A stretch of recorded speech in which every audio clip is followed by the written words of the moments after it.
नमस्कार, मैं हूं प्रज्ञा मिश्रा और आप देख रहे हैं प्रज्ञा का पन्ना।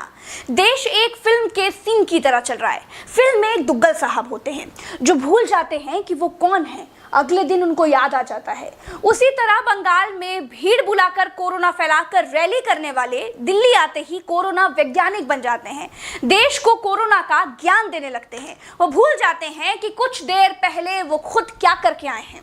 आपका इतनी बड़ी संख्या में आना यह हम सबके लिए, मेरे लिए एक बहुत बड़े सौभाग्य की बात है। ये भीड़ देश के प्रधानमंत्री के लिए सौभाग्य की बात है।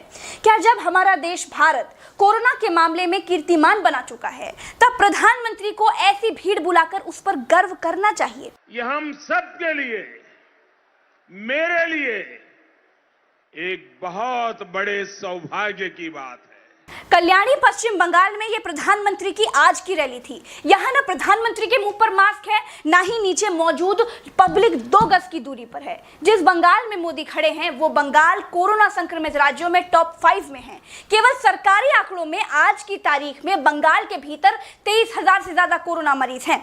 मोदी जी यहाँ कोरोना के लिए एक शब्द नहीं बोलते हैं, लेकिन जैसे ही दिल्ली वापस आते हैं उनके भीतर मानव कल्याण की भावना हिलोरे मारने लगती है।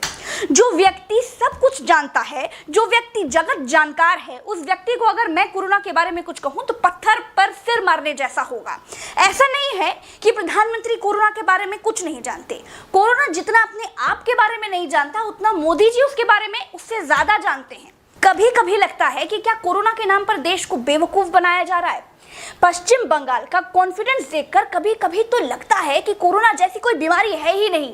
कभी कभी लगता है कि ये सब एक प्रोपेगेंडा है, ऐसा प्रोपेगेंडा जिसमें लॉकडाउन और नाइट कर्फ्यू के नाम पर लोगों को आर्थिक तौर पर गुलाम बनाने की तैयारी चल रही है। देश के प्रधानमंत्री और दूसरे नेता जितना लोगों को डराते हैं, उतना खुद कभी क्यों नहीं डरते। एक साल में कोरोना वैसा का वैसा ही है।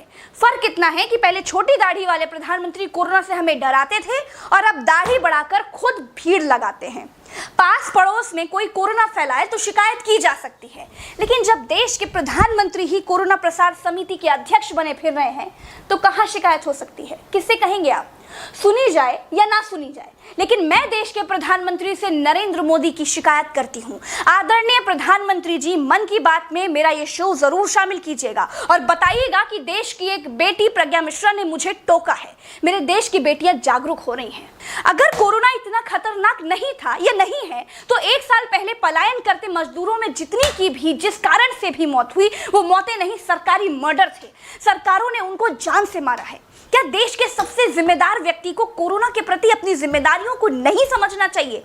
आप क्या सोचते हैं? कमेंट करके जरूर बताइएगा और सत्य को समर्थन देने के लिए फॉलो कीजिएगा। नमस्कार।